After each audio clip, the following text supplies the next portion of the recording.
Këtë gjë kemi thënë, kemi thënë kush janë ta pushtetarë, politikanët, gjithë ta punën për intereset e tyre. Ne të paktën e kemi thënë këtë. Por si mundet një popull të shkojë në këtë farfeje, në këtë lloj mënyre turmëlla, komplet domethënë shkojnë votojnë në këtë. Po populli është turmur diçun. Si mundet më një? Atëre edhe një herë. Si munden ata të kuptojnë ty këtë që po thua ti pra pastaj, si dalë edhe kjo tjetër. Sepse tashti ata kanë kuptuar që nuk ka më shpresë nga këto partiçkat. S'ka shpresë. Ai shef kafshatën e vet më burr, ai ka shit votën me 50. Ai e kupton tani që atë kafshat nga këta lloj njerëzish nuk mund ta marrin më. Ai më pozicion pune aty. Mban ku diun. Sa janë ata që mbajnë një pozicion pune? Këta që votuan. Po pra 10.000. Si 10.000? Po 10.000 janë.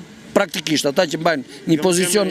Jo, ata që mbajnë një pozicion pune për shkak të partisë në pushtet, janë 10 deri në 18.000.